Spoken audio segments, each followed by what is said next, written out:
Redwood national park के घने जंगलों में कुछ कॉटकेज के दोस्त कैंपिंग पे आए थे। उनकी हंसी पेड़ों के बीच गूंज रही थी। हवा में चीड़ और गीली मिट्टी की खुशबू थी, जैसे प्रकृति का कोई इत्र हो। जैसे ही शाम ढली, लंबी फिरावनी परछाइयां फैल गईं और सबको अजीब सा डर लगने लगा। लोग दो पहाड़ी आदमियों की कहानियां सुना रहे थे, जो बहुत शरारती थे, जिससे सबके रोंगटे खड़े हो रहे थे। उन्हें क्या पता था कि उनका कैंप साइट अनजाने में टकर और डेल के घर के पास ही था। टकर और डेल दो सीधे साधे पहाड़ी आदमी थे, पर दिखने में थोड़े फियरावने। टकर अपनी घनी दाढ़ी और सख्त चेहरे के साथ दिल का बहुत नरम था, जबकि डेल हमेशा परेशान दिखने वाला और बेमेल कपड़े पहनने वाला एकदम हार्मलेस टेडी बेयर जैसा था। हालांकि उनका लुक धोखा दे सकता था, खासकर शाम के धुंधलके में। जैसे ही कॉटकेज के छात्र अपनी कैंप फायर के पास बैठे फिरावनी कहानियां सुना रहे थे और मार्शमैलोज भून रहे थे, उन्होंने देखा कि अंधेरे से दो लोग निकल रहे हैं। टिमटिमाती आग की रोशनी में टकर और डेल अपने खुरदुरे कपड़ों और बिखरे हुए बालों के साथ बिल्कुल खतरनाक लग रहे थे। छात्र डर के मारे हाँफने लगे, उनकी आंखें आतंक से फैल गईं। उन्होंने इन दो हार्मलेस आदमियों को रेडवुड नेशनल पार्क के खतरनाक लोगों समझ लिया। कॉटकेज के बच्चों के दिलों में डर पैदा करने से बेखबर टकर और डेल पास की झील की ओर टहलते रहे। उन्होंने शाम को मछली पकड़ने की योजना बनाई थी।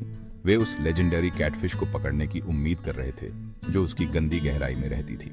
मजा आ गया ना डेल? टकर हंसा और उसने डेल की पीठ पर इतनी जोर से थप्पड़ मारा कि उसे खांसी आ गई। S2, पता नहीं टकर, मुझे कुछ अजीब लग रहा है। जैसे ही वे झील के पास पहुंचे, उन्होंने कैंप फायर की टिमटिमाती रोशनी और आसपास बैठे कई लोगों के सिलुएट्स देखे। S1, चिल मार।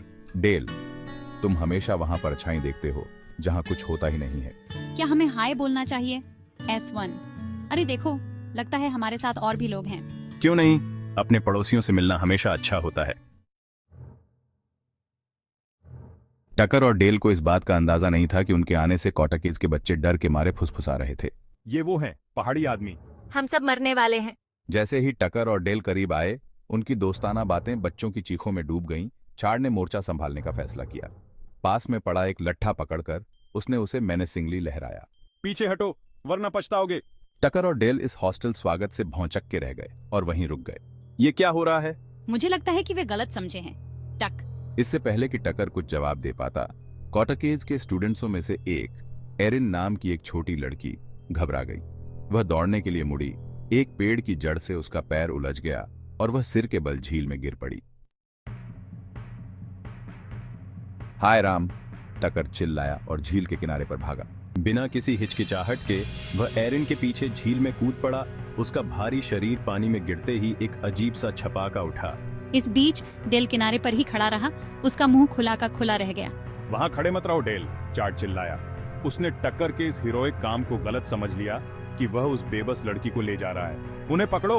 एड्रेनालाइन और एक बड़ी गलतफहमी के कारण चार्ड और बाकी छात्र डेल की ओर दौड़ पड़े, जो हैरानी से चिल्लाते हुए पीछे की ओर भागा और अपने ही पैरों पर ठोकर मार गया। वह धम्म से गिर पड़ा। उसके मछली पकड़ने का सामान उसके चारों ओर बिखर गया, जैसे सूखे पत्ते गिरते हैं। डेल को जमीन पर गिरा हुआ देखकर स्टूडेंट्सों को लगा कि उन्होंने एक बड़ी गलत साजिश को नाकाम कर दिया है। इसी बीच टकर एरिन को झील से सफलतापूर्वक बाहर निकालकर पानी से बाहर आया। वह थूकते हुए अपना सिर हिला रहा था, जैसे एक गीला कुत्ता हिलाता है।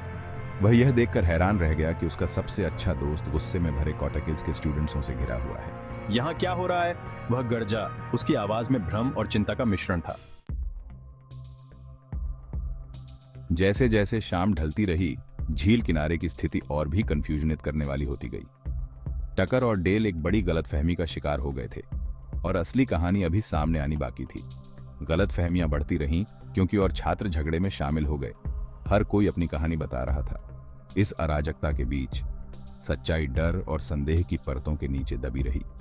जैसे जैसे रात होती गई, यह स्पष्ट हो गया कि इस उलझी हुई गुत्थी को सुलझाना आसान नहीं होगा।